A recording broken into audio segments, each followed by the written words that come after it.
Hello, everybody. Today's review is going to be of Evil Dead Rise, which I thought, as far as the Evil Dead movie series goes, this was a kind of like just a chef's kiss to the Evil Dead franchise. And I know that a lot of names obviously were a part of this, and I believe that I believe Sam Raimi did return in this movie as a director. Just give me a second here because I actually have the movie with me. So I do believe that he did return as a director in this film. Of course, probably not going to tell me on the DVD case if he did or not, but I think he had a part to play in it a little bit. Whether he was a producer or he directed the film, I can't quite remember, but I know that Bruce Campbell had a lot to do with this movie. So even a little cameo Easter egg in a part of the movie that we'll get into in a little bit, but we'll just say that there was a lot of little Easter eggs throughout the movie, obviously, that were nods to the original movies. So we had Evil Dead, and then Evil Dead 2, and then what was the last one? Was it Army of Darkness, right?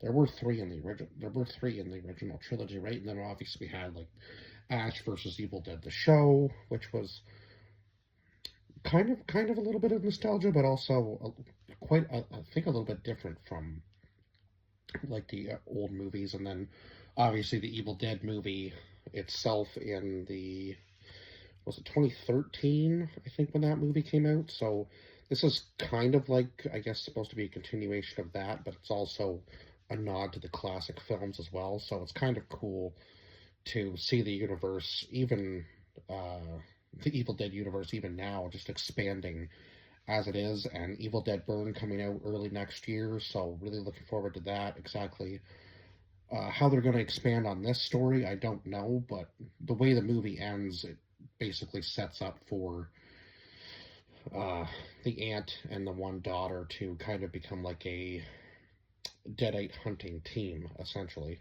Is the way I kind of looked at it anyway. We'll see if that's where it goes, but that's kind of the way it's being set up, as far as I can tell. So we'll go over the cast of the movie. So we had uh, Marabe Peace, I hope I'm pronouncing that right, as Teresa, Richard Crouchley as Caleb, Anna Marie Thomas as Jessica, Lily Sullivan as Beth, Alyssa Sutherland as Ellie, Gabriel Eccles as Bridget, Morgan Davies as Danny, and then Neil Fisher as Cassie. So it was, which one was the one that got? No, the Teresa, Caleb, and Jessica were the first three characters we're introduced to, and the Easter egg in this one was kind of like the cabin setting, I suppose, was kind of like the Easter egg setup, and then of course she's already possessed by the Deadite at this point. So I'm not exactly sure. Of course, we don't know how the Deadite got inside of her, right? Or how it took a hold of her or whatever. We just know that there is obviously the like somebody has read from the Book of the Dead, and we don't know who or why.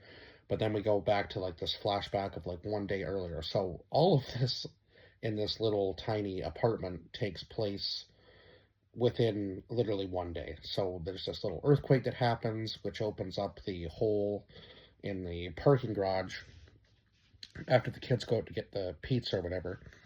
Of course, Beth seems to have kind of a rough go of things. I think she's in like a band or so on, something.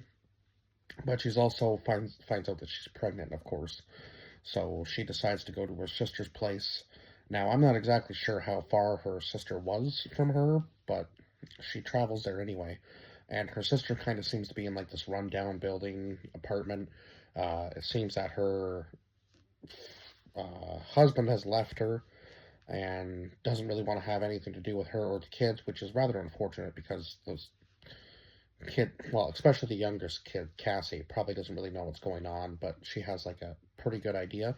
She was a smart kid throughout the movie, I have to give her that, and probably the bravest out of all of the characters. Now, it seemed like in this movie, that's kind of what the Deadite fed off of, in a sense, was that it fed off, like, not fear, I wouldn't say, because there were certain characters that were obviously scared, but I think it fed off of, like, weakness, eh, which was kind of a different take. So it seemed like the mother was the weakest of them all, so it got her first. And obviously there was like the little kind of like, I almost considered it almost like the tree branch thing in the very first movie, where the one girl gets all tangled up with the tree branches and then has to try to escape. It was kind of like the same thing with the elevator and the wires. So I felt like that was one of the Easter eggs maybe in the movie. And then obviously like the Book of the Dead, not really an Easter egg, but I guess the other Easter egg would be uh, Ash's voice on the tape telling them to, not read from the book and destroy it. Only bad things can come from it, so on and so forth. Like that was basically his message at the tape was, you don't want to, you don't want to have this book around. And of course, in the tapes, the guy talks about how all of his friends became, uh, like possessed and so on and so forth, and how he tried to dismember them, but even that didn't work. Because in the book it shows like all these different creatures and all the different deadites, and like, there's a whole bunch of. Seems like there's a different types too, and then of course the weird creature that the family forms into at the very end of the movie was just absolutely insane. Um, I think that's the first time we've seen anything like that in any of the Evil Dead movies. It just kind of seemed like normal, almost like zombie-like creatures, but they weren't.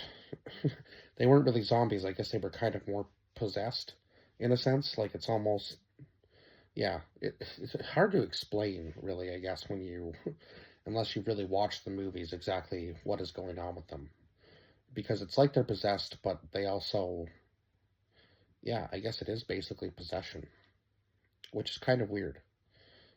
Because it's almost like they're like in a zombie-like form, but they don't have a taste for human flesh. They just kind of want to kill you. So it's a kind of a weird like limbo, I guess you could call it, with these deadites.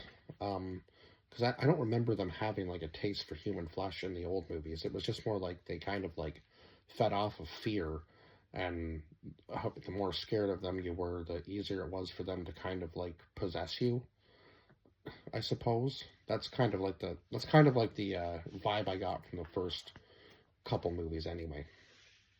Um, so yeah, I think it was no, it was Jessica that got possessed by the Deadite, and it kind of goes like this movie definitely goes full circle, and this definitely had like the blood and gore in it that the originals had, which I respect because, yeah, this one might have been even more creepy, just based on the fact that it was all set in like this apartment setting, and there really was like it's harder obviously to escape, right, as opposed to like being out in the wilderness in the cabin sort of thing. Like there's a lot more land you can cover, and if somebody's like possessed, it's much easier to get away from them, rather than being trapped in like one apartment floor and there's no way to get out. Like the elevator's obviously broken, the stairs are broken. Now, the elevator somehow worked for them near the end of the movie, but then it all filled up with blood and dropped to the bottom floor. So, kind of interesting how they were able to get out of the building. Now, again, when they go to the other girl that ends up getting possessed by the Deadite at the very end of the movie, it seemed like her floor was completely untouched. So I was like, does the Deadite have enough power to like change the outlook of the building floor to floor?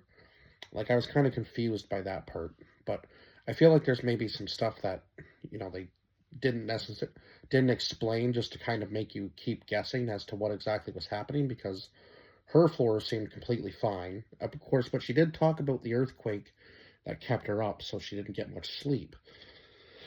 So she obviously felt it, but didn't really think anything of it, I guess. So I guess it wasn't maybe like a huge earthquake that happened. So kind of interesting that it only affected the apartment building, right, that they were in. So it was almost like the Deadite had them trapped in like their own world essentially and didn't want them to get out. So it's kind of an interesting concept to think about because one floor, like you would think you would be able to hear all that commotion, like the gun going off when the older guy decides to shoot. Uh, yeah, when the older guy decides to shoot Ellie in the hallway, like you would think you would hear all that commotion going on throughout the apartment because it wasn't like a very soundproof uh, apartment building. Just judging on how people reacted even on that floor, like it seemed like the sound carried, and you could really hear everything that was going on. So it's kind of interesting to see that um, one person or a whole floor of people were there trying to help, and the other floors just didn't hear it. So I'm not exactly sure how far down this other girl was, but it's kind of a cool concept that she didn't hear anything. All this commotion was going on throughout the night, and all she had to do was get in the car and drive away, right? But she sees the, I guess like the station wagon or what was it, and then like the wood chipper, all full of blood and whatnot, and then of course the deadite somehow is able to possess her. So I'm interested because does it just go like does the actual spirit part of the deadite ever really die? Like, is there a way to kill that? Because that's how the movie opens, is almost like the original, where it's um, like the entity, like traveling through the forest in the originals. That's kind of how the movie opened, and then it goes to like the drone, right? So I'm kind of interested to know whether there is a way to kill that part of it. Like, once you open the book, like, does the actual entity that possesses the people, is there a way to kill that, or do you just have to kill all the deadites and then the entity just goes away eventually? It's interesting. It's interesting to. It's an interesting thing to think about because I'm not really sure exactly how that would work. Because it just seems like that once you kill the creature or person that the entity has taken over, it just travels to a new person. So there's got to be some sort of spell or something that puts it away. And I think that was in, if I'm not mistaken, that was actually in the Army of Darkness movie. Was that he had to read a cantation from the book in order to put the entity back away, right? I'm gonna have to go back, watch the older movies, and review them again because I did really enjoy the older movies. But yeah, there's just things that I think I'm thinking I'm right, but I could be wrong about that. It's been so long since I've seen them. But I will say there were a lot of scenes in this movie that definitely made you feel on edge, like the daughter eventually gets possessed. But again, I was kind of confused by that too because it seemed like now the mother cuts her open with the tattoo gun, so was she able to um was part of the entity passed on to her just from that, or was it like the object that she touched and used was able to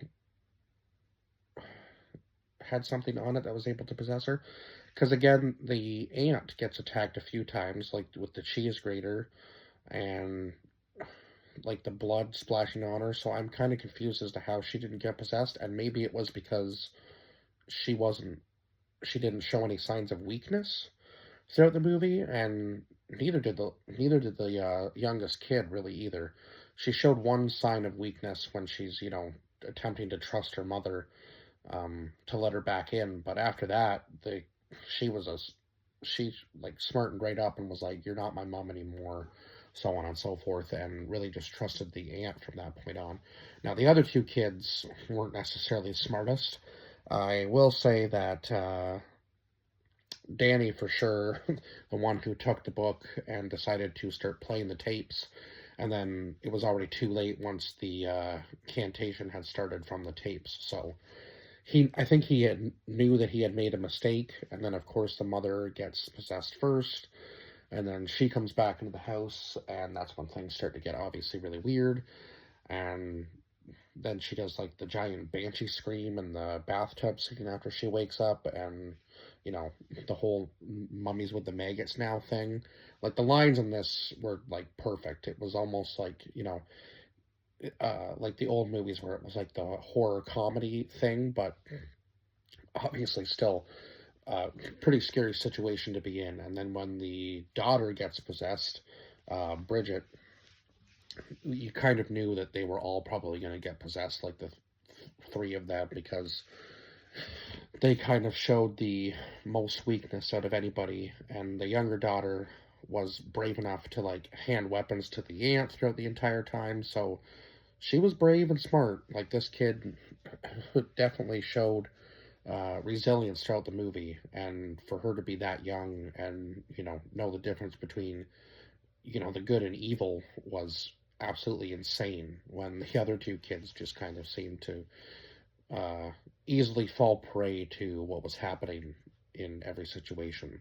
So unfortunate, but I mean, I guess they wouldn't have been able to create the creature at the very end of the movie, and it just kind of seemed like uh, the mother was slowly dragging the other kids into her side. Essentially, it was weird though, because I don't know how they really became Deadites themselves too, because there was no like definitive way to that they showed it that I really can think of. I guess maybe because we'll see the brother gets like puked on and stuff with the blood, but was that enough to possess him? And was he like showing signs of weakness because he was showing fear, and then he was also able to get possessed? So I'm not entirely sure exactly how they were able to be possessed. Is there different ways that the Deadite can get inside people? There's some unanswered questions, but I still gave this movie a 10 out of 10. Like, I did thoroughly enjoy it throughout the entire movie, and I feel like it was deserving of that just because of all the Easter eggs in the movie, especially the chainsaw, obviously, and the shotgun, as we know as the boomstick. Those were weapons that were used in the movie, so I have to give them credit for that. And the Bruce Campbell cameo in the tapes. But yeah, it's really making me think about how they were able to be possessed. Was it just the cantation, and then slowly each one of them was possessed by the entity of the Deadite? Because I don't remember. Like, obviously, the mother in the elevator, right? She gets possessed by the entity, but then after that, how does the entity pass into the two kids? Was it enough from the tattoo gun, like the mother touching it and then cutting her daughter's face open? Was that enough to possess her? Or was the Deadite able to get, was the entity able to get into the wound and then possess them from there? It's kind of interesting to think about, because I don't really, yeah, there's so many different ways or possibilities as to how they were both ended up becoming the Deadites themselves too, and then they were able to become the creature at the very end. So yeah, I'm kind of interested to see exactly, or yeah, it really makes you think about how exactly they were all possessed, because the mother makes sense, but the two kids it's kind of confusing, or there were maybe many different ways that they could have been. It's really making me think here. Uh, but anyway, obviously a lot of cool scenes in this movie. Like, I don't know how they did some of the special effects, like the Beth swallowing the glass to keep all of the bugs out of her stomach, or the creepy crawlies as she called them. So yeah, and then the brother, I guess, gets killed, and then maybe that's how the Deadite was able to get inside them. Maybe that's how the entity, because they almost died, and then but the daughter doesn't die. She just gets hit by the tattoo gun, and then the wound. The wound must have been enough for the Deadite to possess her, because I guess that would be her body weakened, right? So that almost makes sense. And then I think the brother almost dies, so the Deadite, yeah, again, a sign of weakness if you're dying, right? So the Deadite was just able to project itself into his body because he was dying. that makes the most sense to me, honestly. I think that must be it. That's got to be it. Now that I think I've solved the mystery. Anyway, yeah, I guess leave your thoughts as to how you think maybe they were possessed, or maybe I'm just missing something entirely. But yeah, I mean, I just watched the movie, so I don't really think there's anything there that I'm really missing.